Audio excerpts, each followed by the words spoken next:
everyone. I'm Whitney Espich, CEO of the MIT Alumni Association, and welcome to the February MIT Alumni Forum.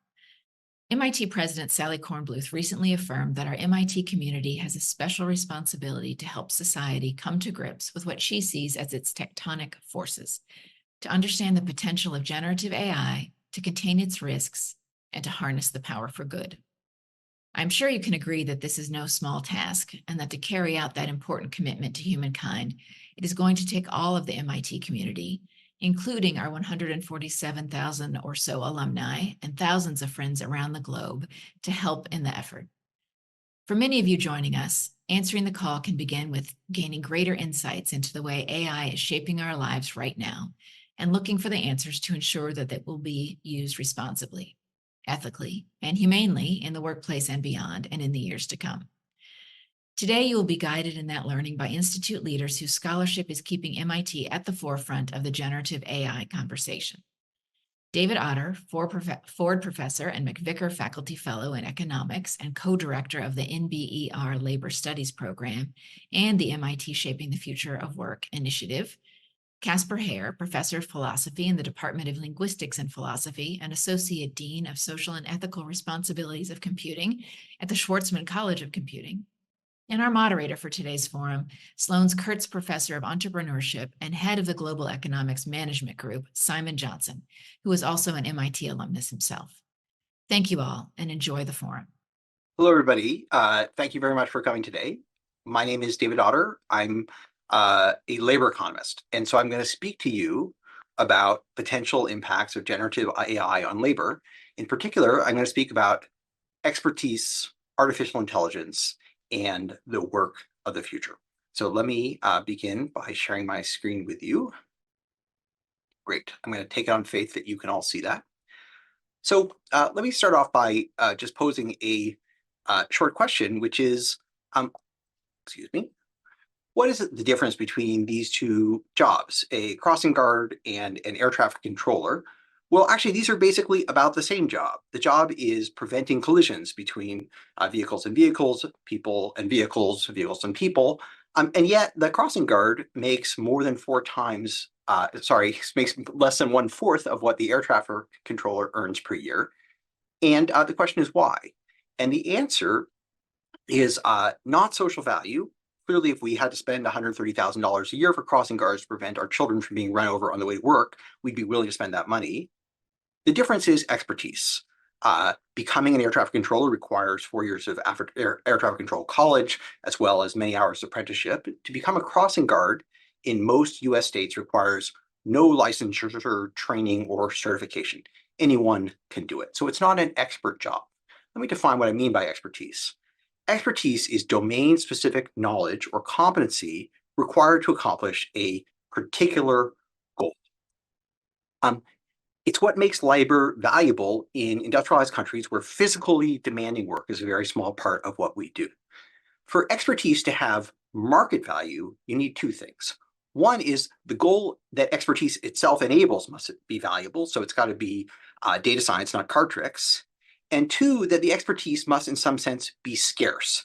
To paraphrase the movie Incredibles, if everyone is expert, no one is expert. It needs to be something that only some people can do, at least some people who are trained to do it. Why this distinction matters is that non-expert work pays poorly. So think of waiters, cleaners, security guards, bus drivers, crossing guards, daycare teachers. Some of these are life and death activities. They are clearly socially valuable, but they pay poorly in almost every industrialized country because the set of people who can do them is vast because they require relatively little expertise or certification, or at least that's how they're perceived to be, though one could certainly argue that in the case of daycare teachers. So I want to speak to you very briefly about the kind of history of expertise as it relates to the moment we are now entering of the artificial intelligence era. So let me start, before I get there, just briefly with the Industrial Revolution. So what is the Industrial Revolution? Well, prior to the Industrial Revolution, most goods were handmade by skilled artisans who would sort of do the entire process from back to front, whether it was, boot making or making a gun or a wagon wheel and so on. During the first and second industrial revolutions, there was a new idea, And that idea was not just mechanization. The idea was taking a combination of machinery, skilled labor managers, and unskilled, untrained workers to do dirty, dangerous, repetitive work to mass produce goods. It did not require nearly that level of expertise as the artisans. In fact, in this figure you see here, this would actually be quite representative of unmarried women doing dangerous work with male managers looking overhead. Mass production displaced artisanal expertise. You've heard of the Luddites who rose up against this, and for good reason. It wiped out the value of much expert work. Wages in industrializing England didn't rise for about 5 decades into the Industrial Revolution. And so it essentially wiped out the value of existing expertise without initially creating new demand for skilled labor, and that was a setback. But that began to change as industry advanced, as the products became more complicated, the materials became more valuable, as consumers' expectations rose. You eventually needed workers who knew something. They had what I'm going to call mass expertise, meaning they could master tools and follow rules to accomplish complex production tasks. So if you were to look at the tool and die workers on the Ford River Rouge plant or office workers at International Harvester, they were doing skilled work.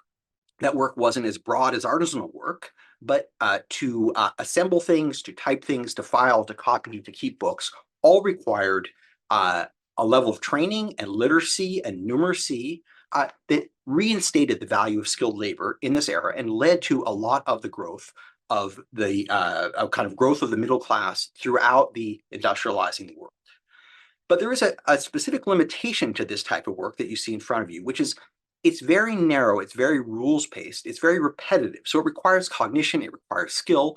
On the other hand, it doesn't require much creativity or problem solving. And so that work was uniquely vulnerable to the technological era that followed, which is the era of the digital computer.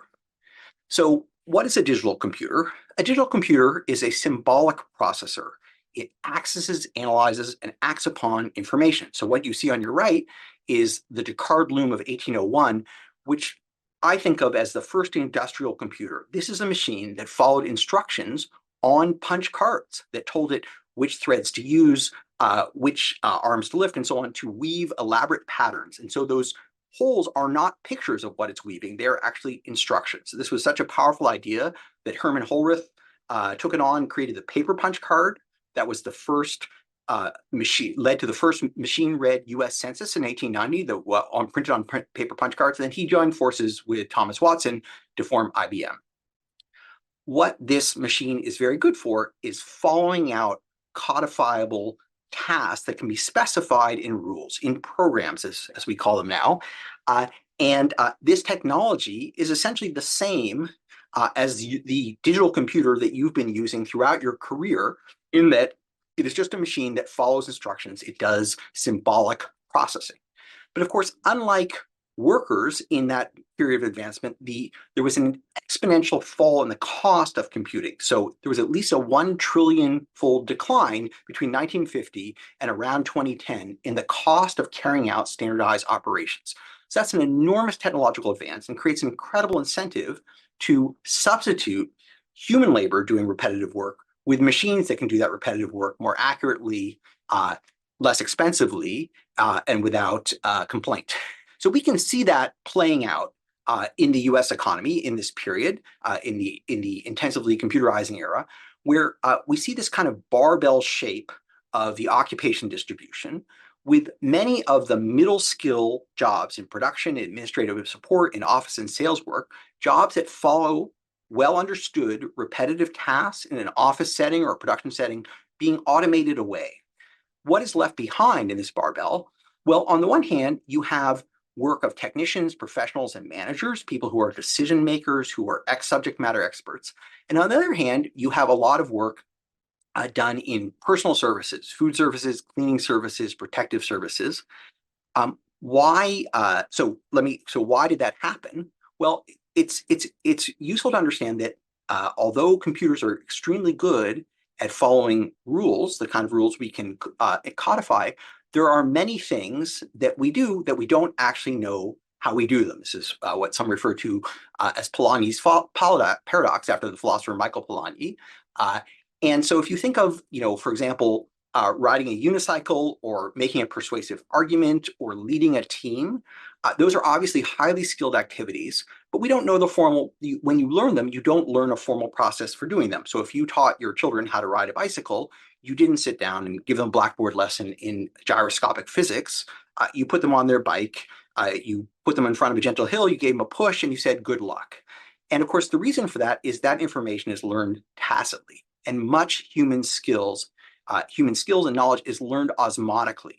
The process of education is not just what happens in a classroom, but the entire process of training your brain around the environment to solve complex problems, many of which don't follow simple series of steps. So the implication was, in this era, we could not computerize tasks that we didn't explicitly understand. And that sort of helps to explain this barbell, because computerization replaced many of these middle skill repetitive tasks. It was extremely complementary to decision makers, people who use information and processing as an input into doing medical care, into doing design, into managing teams. And it also had the effect of pushing workers in the middle down into these personal services, cleaning services, protective service jobs. Well, there's nothing wrong with those jobs. It's valuable work, but it pays poorly. And the reason it pays poorly, of course, is it's non-expert. And we can see that in the US wage structure in this period, in the decline in the relative and in some cases the real earnings levels of workers without college degrees, as that middle was displaced and pushed downward. So now, let me spend my remaining third of my talk speaking specifically about artificial intelligence, the era that we are now in. So I wanted to give you that understanding of rules-based computing to emphasize how different it is from what artificial intelligence can do at present. So AI machines can do things that we would never think of as following simple rules. They can learn autonomously. They can do tasks that we would think of as creative if done by people. They can discover and invent. These are, of course, all these figures were created by generative AI directly. And there have been some amazing accomplishments.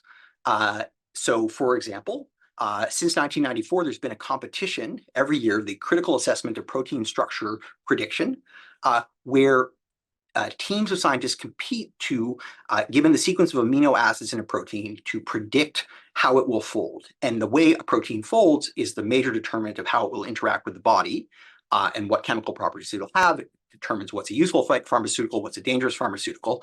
And solving that problem is incredibly hard. An entire dissertation could be just figuring out the folding structure of a single protein. In the year 2020, Google entered Google's company DeepMind entered a program called AlphaFold as one of the competitors in this contest. And it changed the game. It completely triumphed. Science said artificial intelligence has solved one of biology's grand challenges. The founder of CASP said, this is a 50-year-old problem. I never thought I'd see this in my lifetime. And that was the end of the contest. Right? So that's an incredible accomplishment, something that is done by machines effectively assimilating information, not just following rules, because we don't actually know the rules for solving that problem. So what does that imply for human labor? So I want to talk about the promise and the peril of artificial intelligence. And let me frame this. I'm going to think of AI in a very specific way, which is that AI in many, many settings is machines that guide us in what we do, things that around the edges of our lives are going to be giving us, whispering in our ears and giving us instructions and trying to interpret our intentions and then help us make better decisions. And just to illustrate how this is already entering your life, right? If your watch asks you, have you taken a fall? Or your car tries to get you back in lane if you're not being attentive, or your word processor offers to help you complete your sentence, those are all examples of AI stepping in, recognizing what you're doing, and trying to help you accomplish your objectives. So this has upsides and downsides. So let me stipulate initially, most tools augment the value of human expertise. So for example, on pneumatic hammer or stethoscope, or if you're an air traffic controller, as we said at the beginning, if you don't have radar, two-way radio, and GPS, you're just a person standing in a field staring at the sky, right? So many tools are bound up with the value of human expertise, and AI could be used to enhance the value of expertise, to give us better tools. On the other hand, some tools directly displace us. Before Waze, London taxi drivers had a very valuable skill set. They had to learn all the highways and byways and routes of London. After Waze was introduced, they still had to drive, but that knowledge is now disembodied, found on phones, and is no longer has market value. That expertise has been made too cheap to meter. So the peril is that AI could commodify expertise. So given time constraints, I'm going to focus on the promise rather than the peril. I was going to talk about the peril, but I didn't manage my time as well as I could have. So let me just talk about the potential value of this. Let me give you an example, not from the AI realm. So the job of nurse practitioner, 20 years ago, there were essentially no nurse practitioners in the United States. There was a small number. Now there are more than 200,000. By some estimates, there are more than 300,000. Their median earnings are now about $130,000 a year. And nurse practitioners can do something that used to be limited exclusively to medical doctors, which is they can diagnose, they can treat, and they can prescribe pharmaceuticals. So this is a very rare case where an expert task, the most expert task, has been shared with people who have somewhat education. Nurse practitioners are highly educated, but they have 5 fewer years of medical education than do MDs. How did this come about? Well, it's actually a social movement. Nurses, mostly women, recognized they were underused. They created a training program, the certification program, and eventually clawed their way into practice, despite the best efforts of the American Medical Association to prevent them from doing so. But at this point, nurse practitioners are highly augmented by technology, by electronic medical records, by prescribing software that talks about drug interactions. And so their expertise in care is augmented and expanded by the tools that they use. And it's not hard to imagine a future where people who are not medical doctors but are highly trained, like nurse practitioners, will be able to carry out a broader scope of tasks. This tool will allow their expertise to go further. And we already start to see evidence of this in experimental settings. Let me just cut to the punchline. This is a study published in Science last year by 2 students of ours, Shaked Noy and Whitney Zhang. And they looked at ChatGPT for writing. And what they found is that people who use ChatGPT, this is actually their effectiveness on a first writing task and then their second task using ChatGPT, is that use of this tool increased the performance of people who were good writers but not great writers. So effectively, it made the bottom writers as effective as the median writers not using this tool. So it made everybody faster, but also made the least skilled but still skilled people better. We see other examples that look like this in the realm of call centers, people augmented by chatbots that help them compose text answers, converge to the speed of experts and the accuracy of experts much more quickly. It's not that they don't need to know anything, but they get better faster. And so this capability, of machines helping people to level up what AI, I think, is particularly as this recommendation function is particularly powerful and has the capability or the potential to improve the reach of expertise to allow people who are not quite at the frontier of some field to do more valuable work. So I'm not going to talk much about the end of work, given time again. There's many forecasts of this. I don't find this very credible. Much of the work that we do nowadays is not actually old work, but new work. It's most technologies that people use are not actually automation technologies. We didn't fly by ourselves before we had airplanes, and we were not able to speak to a large amphitheater of audience members before we had Zoom or amplifiers. Many technologies enhance the range of human capabilities, allow us to do things that we couldn't do before. They are not primarily our competitors. They instead extend the reach of expertise. And this is particularly important because, in fact, we're not running out of jobs. We're running out of people. We're running out of young people throughout the industrialized world. So let me wrap up, and look forward to talking more in the Q&A session. So the question I talked about, this promise and the peril, will AI complement expertise or will it make human expertise superfluous? Well, this is not a question that one should take as having a fixed answer. As Simone de Beauvoir said, fate triumphs as soon as we believe in it. We should not be fatalistic about this question. The future and the jobs that we get depend on the way we use this technology. The future is not a weather forecast because we are in some sense creating our own weather. AI has an enormous range of uses. It can be used productively to enhance work, can also be used destructively.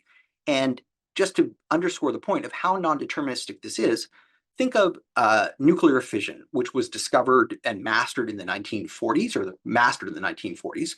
You can use this in a number of different ways. If you're North Korea, you can use it to make warheads. If you are Japan, you can use it to make nuclear power plants.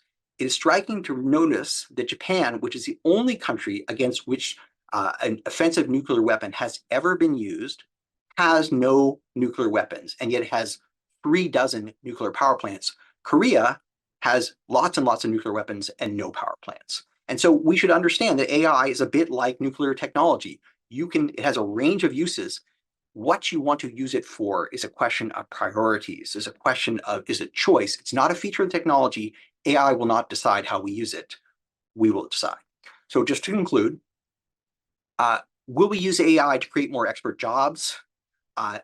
That is a design choice. It's an opportunity. It's a necessity.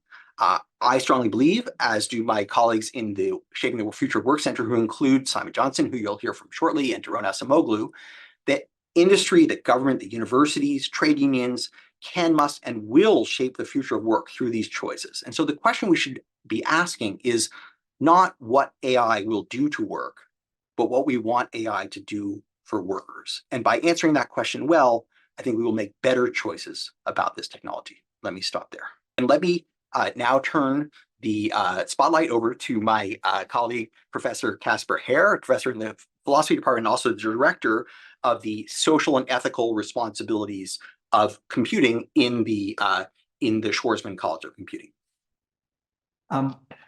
Thanks so much, David, and hello, you all. Nice to talk, albeit virtually, to some MIT alums. So as David said, I am director of the Social and Ethical Responsibilities of Computing initiative within the Schwarzman College. Let me tell you, give you a background and sense of where we're coming from in pursuing this initiative at MIT. We start off with an observation that was also moving David, which is that technologies transform societies, and have in the past and will in the future transform societies in radical, fundamental ways. The last great transformative technology was the combustion engine. And from between 1800 and 1980, this was the primary technological driver of social change. And the changes that it pushed on us were enormous. So the obvious things were that in 1800, we had trade and travel by sailing ship. By 1980, we were taking planes, trains, automobiles, etc. But less obvious things. In 1800, 90% of Americans lived on farms, and a proportionate amount of Americans who worked on farms. By 1980, we were in a situation where 2% of Americans lived on farms, and something like 5% of Americans were classified as working in agriculture. This is an enormous social change, and it was all pushed by basically the combustion engine.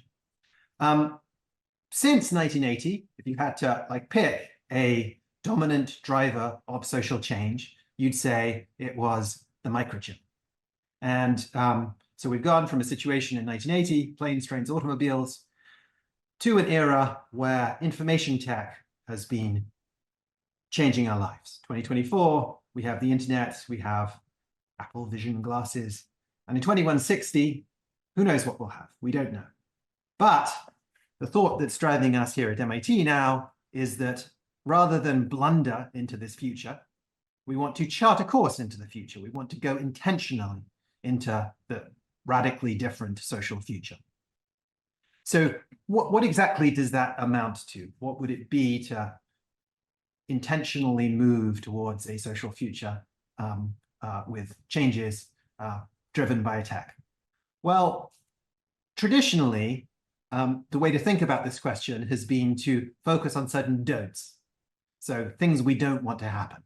There are, for example, some associated with injustice and inequality. So don't use algorithms to make decisions unfairly. If you're giving out loans and you're allowing your decisions to be influenced by an algorithm that tells you the probability of default, say, make sure that that algorithm is proceeding fairly. Don't use biased data sets. Don't increase inequity by giving people differential access to the new technologies. These are all ways that things you want not to do in order not to create something bad: injustice, inequity.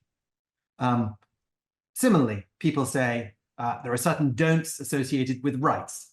So don't violate our right to free speech in the digital realm. Don't violate our right to privacy in the digital realm. We have these rights to free speech, privacy, and so on and so forth. And we have to be careful that we retain these rights in the new digital era. Don't violate our right to autonomy, and so on and so forth. Property rights, you can go on. These don'ts are very important. And of course, there are more of them. There's the big one, which is don't allow AI to like destroy the fabric of society. And that certainly matters.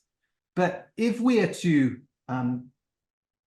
really move intentionally towards the AI-influenced future, we also need to think about the do's.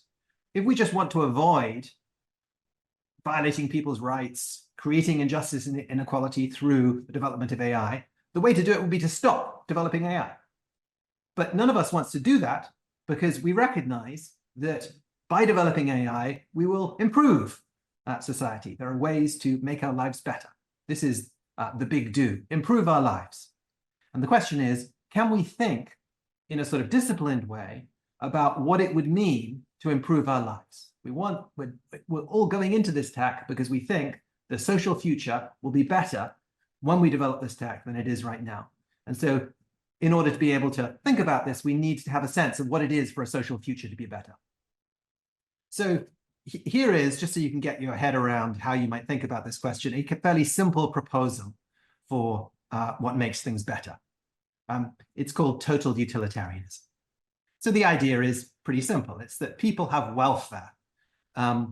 Welfare comes in quantities, and one person may have more of it than another. So the welfare associated with your life is a measure of how well your life goes. If your life goes better, you have more welfare. If your life goes worse, you have less welfare. My life is better than your life, then there's more welfare associated with my life than there is associated with your life. And then the idea, which is called the total utilitarian proposal, is that what we should do is try to maximize total welfare. That's how to make society better. And sometimes, in fact, all realistic times, you're uncertain about what exactly will maximize total welfare over the course of world history. And in situations like that, you should try to maximize expected total welfare, something like the average expectation of total welfare, given your assumptions about what's likely to happen if you do something. So this is a view with a long history in philosophy. It goes back to John Stuart Mill, Jeremy Bentham, characters like that in the 19th century. It can sort of be, the caricature of the view is, think of the universe as a welfare factory, and our job is to maximize production of welfare. And this view had fallen into a great deal of disfavor, I would say, by the end of the 20th century. There were very few total utilitarians about, but has recently been revived, largely due to the work of a bunch of philosophers at Oxford who started the effective altruist movement, which you know about, I'm sure, and has become very large, and is now a kind of it's widely held in tech circles. There were reasons why this view was rejected by the end of the 20th century among philosophers, say. I mean, there was a joke that philosophers told went something like this. It said, a total utilitarian is talking to a psychopath, and the psychopath says to the total utilitarian, if you kill your mother, then I will cause a brief wave of pleasure to sweep through a shed full of rabbits. And the utilitarian replies to the psychopath, how big is the shed? So anyway, that's a philosophy joke. More seriously, total utilitarianism has some very surprising consequences when you take it seriously. So here is a way of thinking about that. Here's a bunch of prospects, and ask yourself which prospect maximizes expected total welfare. In prospect 1, you have a 100% chance of generating 1 unit of welfare. Prospect 2, you have a 99% chance of generating 2 units of welfare. Prospect 3, 98% chance of generating 4 units, and so on and so forth till we get to prospect 100, where you have a 1% chance of generating 2 to the power of 99 units of welfare. That's a lot of welfare. There's a way of thinking where you think like this. Well, prospect 2 versus prospect 1, 99% chance. That's a bit less of chance of generating welfare, but I'll generate twice as much. So 1% less chance of generating twice as much. Prospect 2 beats prospect 1. And then you compare prospect 3 with prospect 2. You think, well, 98% chance, it's a bit less than 99% chance, but 4 versus 2, twice as much. Prospect 3 beats prospect 2. By the same reasoning, you think prospect 4 beats prospect 3, and so on and so forth. Prospect 100 beats prospect 99. And then if you think beats or better than is a transitive relation, if A beats B and B beats C, then A beats C, you've got to think that prospect 100 beats prospect 1. Prospect 100, where you have a very small chance, just 1%, of generating an enormous amount of welfare. Well, that's better than certainty of generating 1 unit of welfare. Now, described in abstract terms, that doesn't sound very surprising, but when you actually sort of think about how this applies to real cases, it gets a little bit, yes. So here you have prospect A, and where you could certainly help 1 billion people right now, or prospect B, where you can reduce the chances that sometime in the next century, an asteroid is going to wipe out human life from 0.1%, very small, to 0.05%, even smaller, from 1 in 1,000 to 1 in 2,000. This reasoning is going to say that because the consequences of the asteroid wiping out human life are so enormous, prospect B is actually better than prospect A. Similarly, if you're faced with a choice between certainly helping 1 billion people right now, or raising our chances of colonizing other star systems before the sun engulfs the Earth from 0.1% to 0.2%, even though the chances of generating any welfare that way is tiny under prospect C, still, because the amount of welfare that we can generate by doing that is so large, it's going to look like prospect C is the one to pursue rather than prospect A.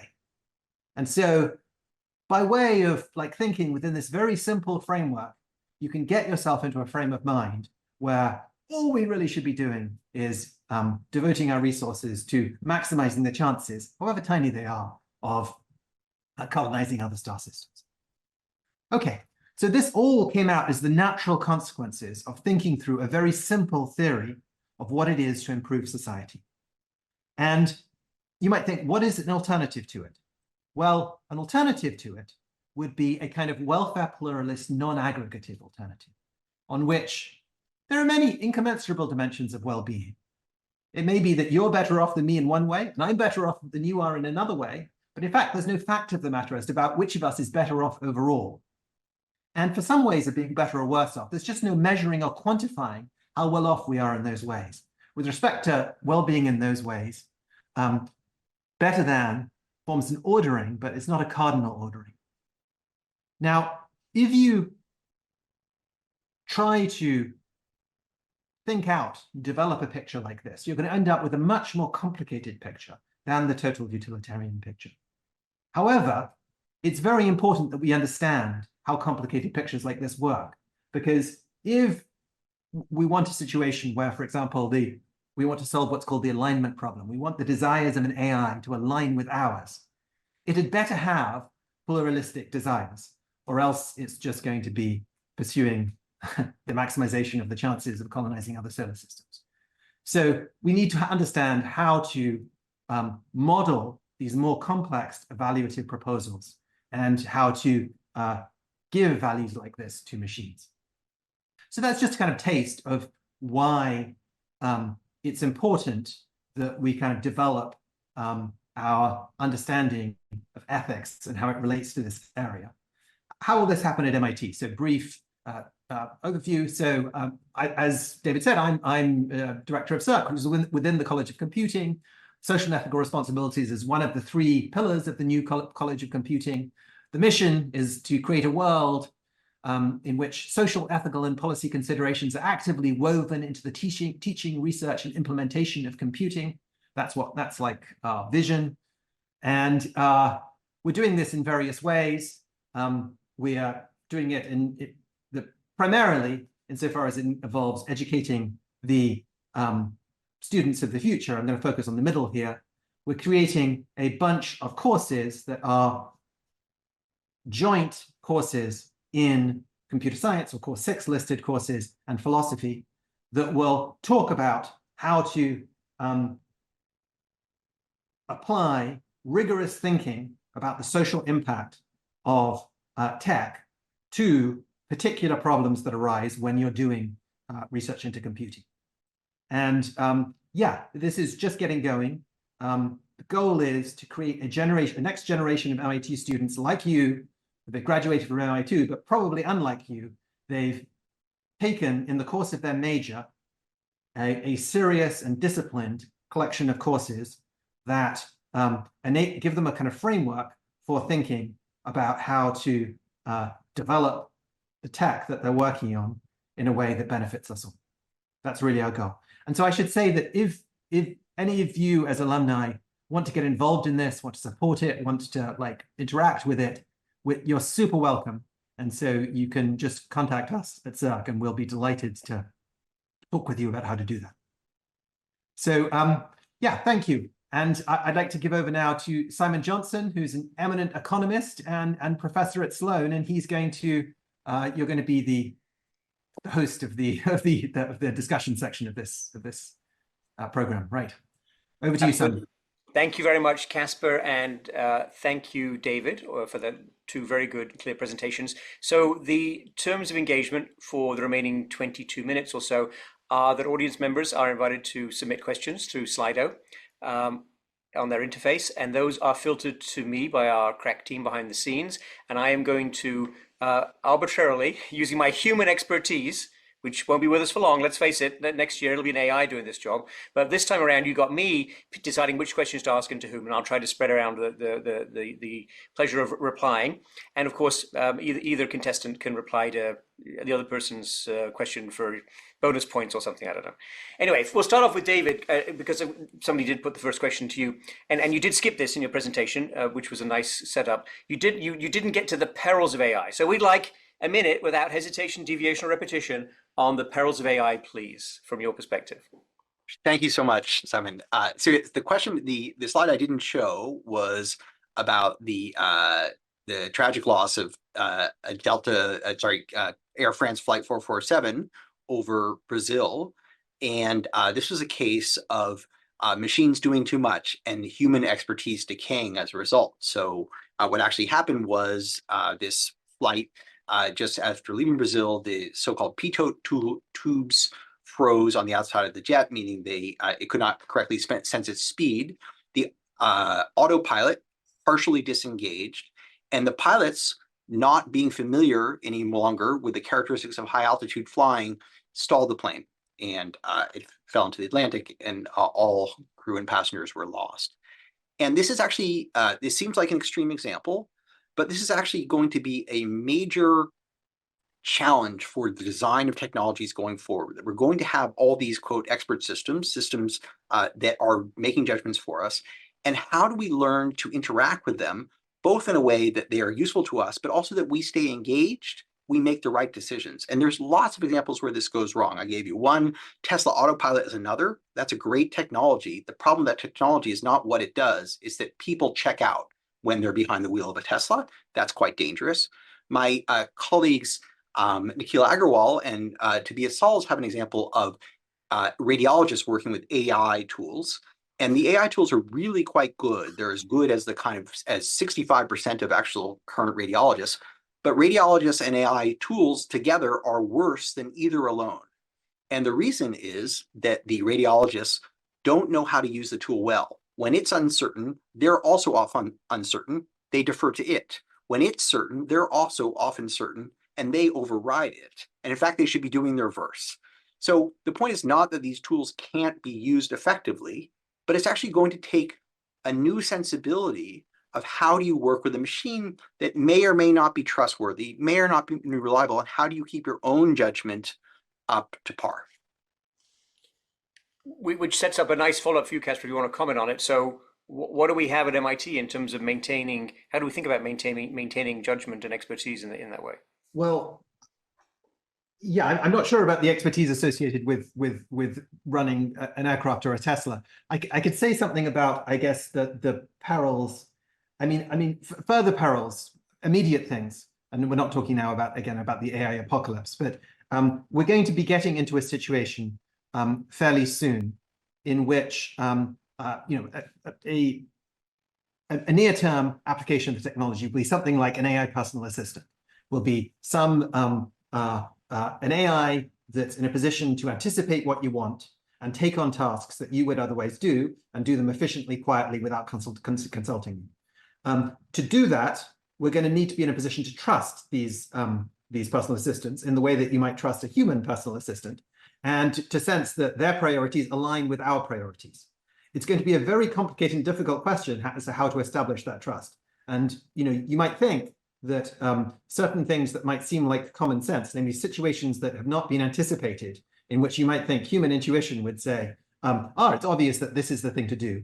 It's not at all obvious that the AI is going to want to do those things.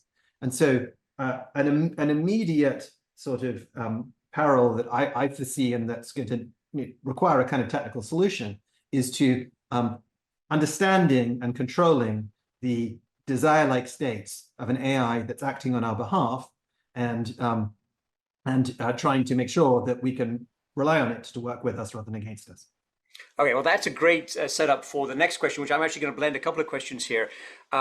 One of them reads like this: the speakers haven't talked about the impact of AI on creation of fake information that is quite misleading, and they want your comment on that. But somebody else also points out that OpenAI has launched this system called Sora, last few days basically, where you can take text and make short video.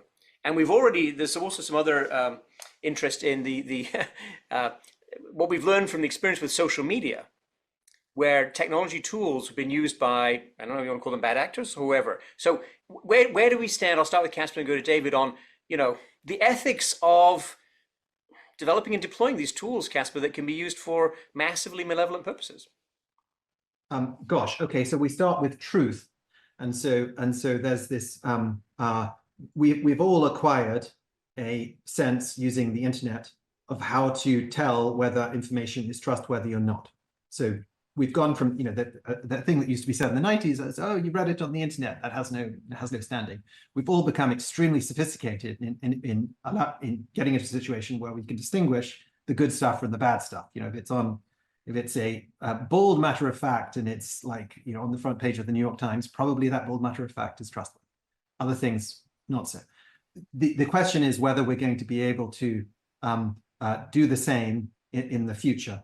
And the question is whether, and I would think, the pressure right now is for truth-checking tech that will perform kind of verifications on claims, whether made by AI or by humans.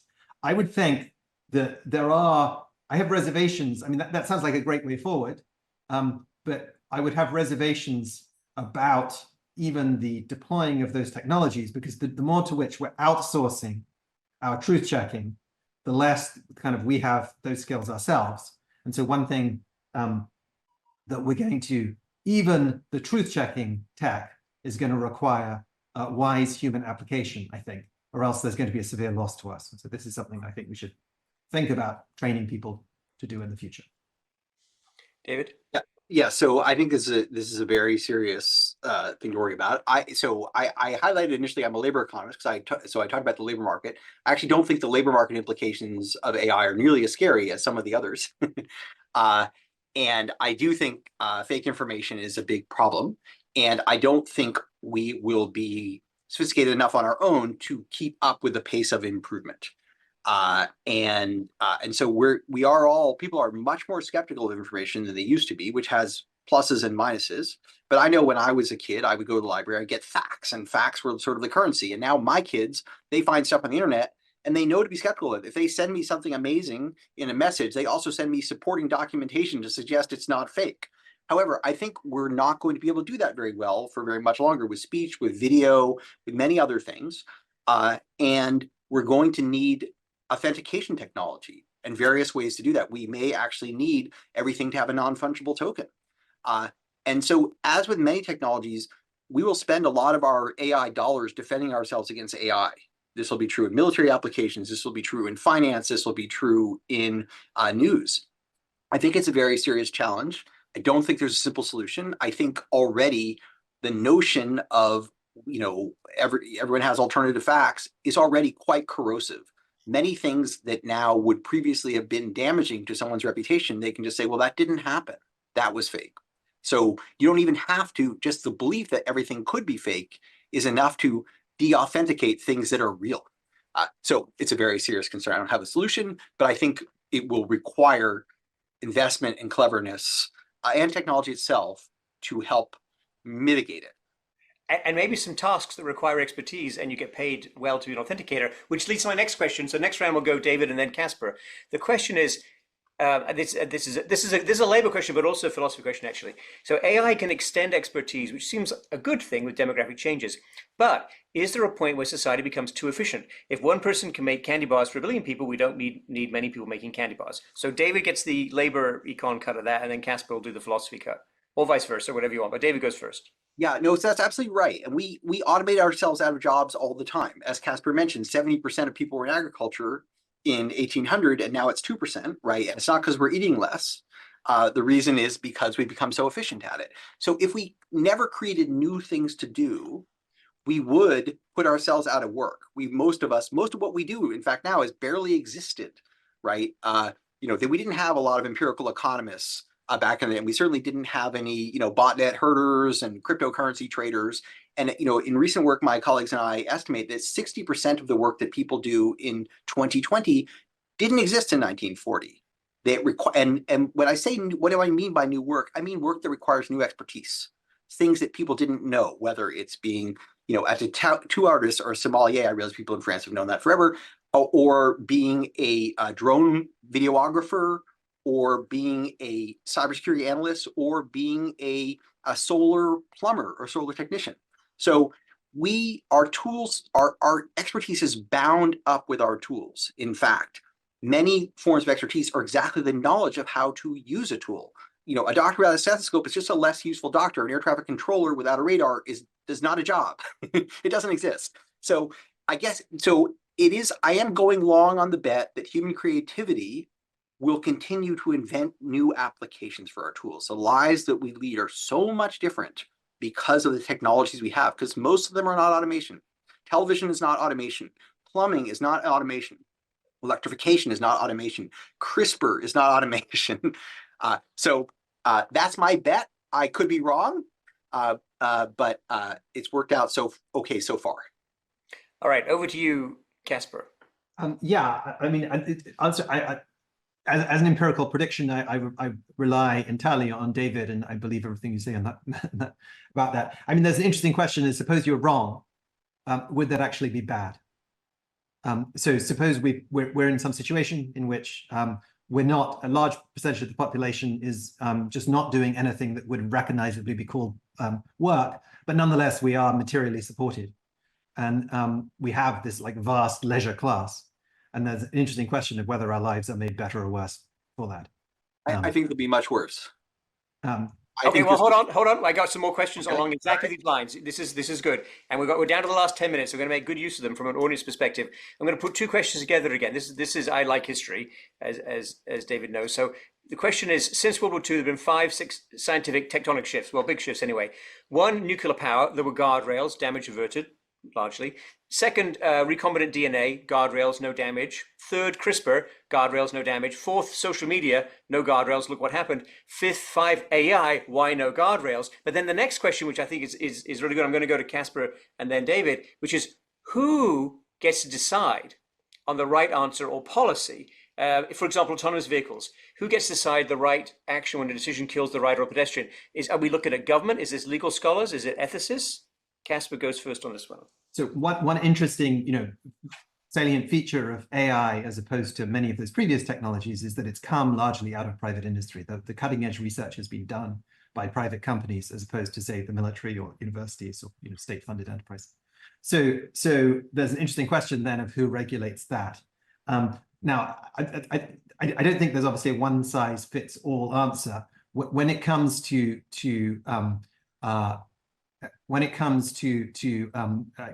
car companies. The expectation is that the safety of the occupants will be the people who buy cars have such a powerful interest in their safety that you're not going to need regulation in that front. Just that the car companies are going to be terrified of the statistics the way that airline companies are terrified of crashes. Nonetheless, the issue with cars is that there can be trade-offs between the safety of the occupants and the safety of other people. And so the question is can we, if people have the option of buying, the worry is if people have the option of buying a selfish car that will crush many pedestrians in order to prevent tiny injury from occurring to its passenger, they'll jump at it because people are intrinsically selfish. And so absent government regulation, we'll have nothing but selfish cars. I think that's a little bit overblown because I think we certainly we like to project some kind of altruism to other people, and so if car companies that project altruism will be desirable and attractive to us. So I think that that it's a cynical take on car safety to think that only government regulation can save us from these kinds of selfish cars. All right, David, guardrails. Okay, well, it's such a great question. There's so much in it, and I like the examples. I mean, one thing that has made certain technologies, given the easy to make guardrails, is they're expensive and they're sophisticated.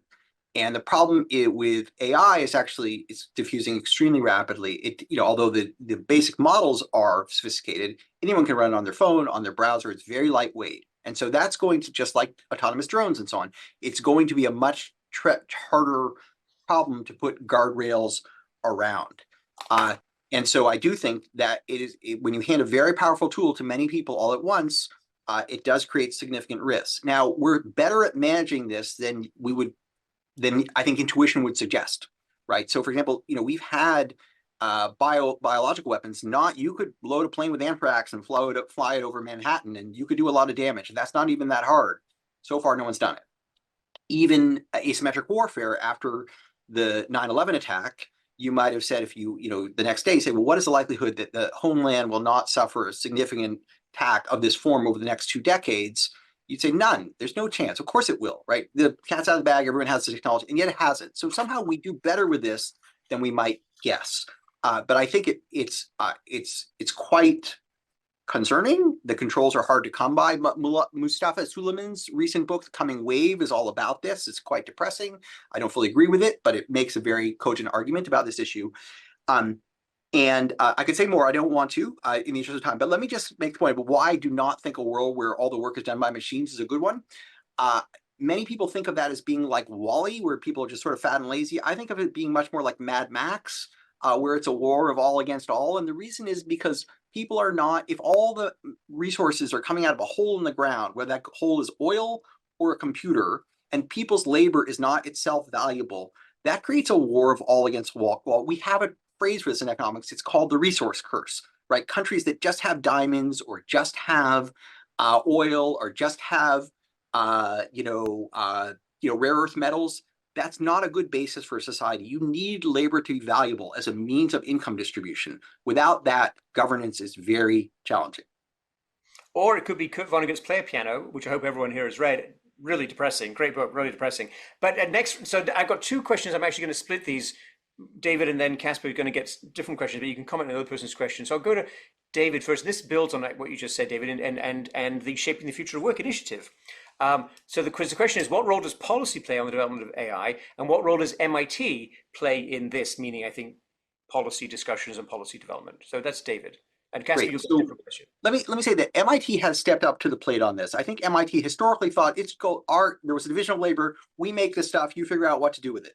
And that was very much the view of people on the Manhattan Project as well, when they were developing the first nuclear bomb.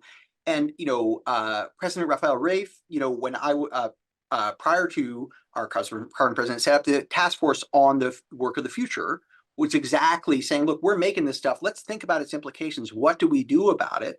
And this is built into the DNA of the Schwarzman College, as Casper will speak about. So I think MIT has taken a role.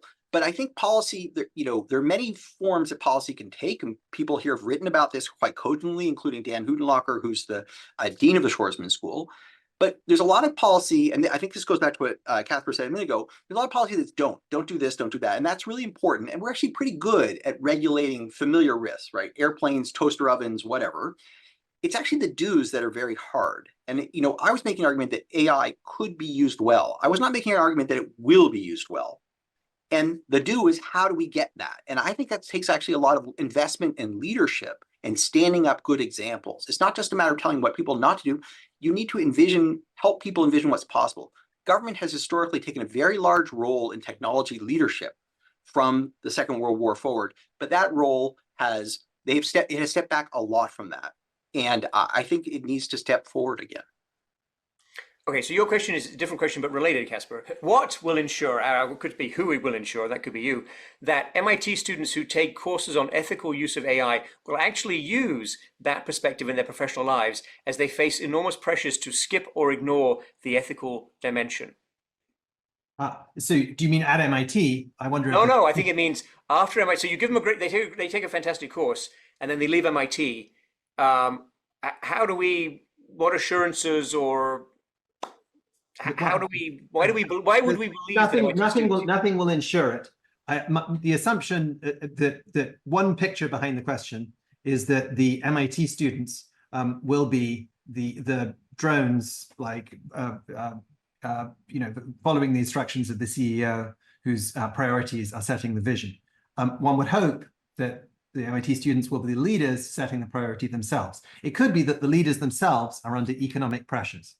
And so it could be that that's obviously a very realistic situation.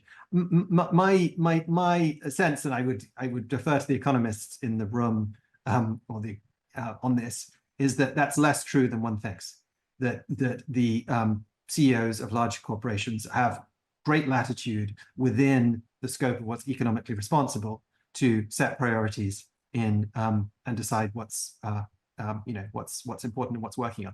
You also, you're working with students who are making decisions about what companies to work for. And the companies are competing to get the best students. MIT students are under enormous demand at this point.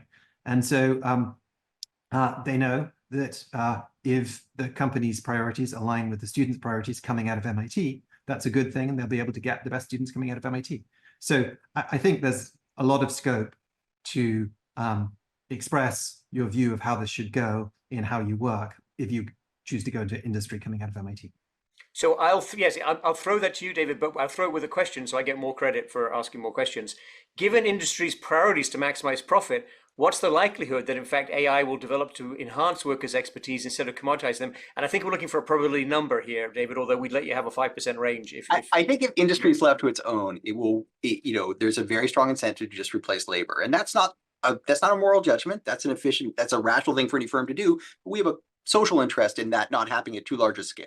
So if we just rely on the market, I don't think the market will get this right because there's too many externalities. So we do need to lead. But let me say more on this question of, whether ethics will be. So I'm very inspired by the work of one of our junior faculty members, Marzia Gassemi, who works on sort of AI decision-making in medicine. And she actually was trained as both a computer scientist and a civil engineer. And she said when she took civil engineering classes, they said, look, people's lives are in the balance when you design these things, right? You need to think about the following things.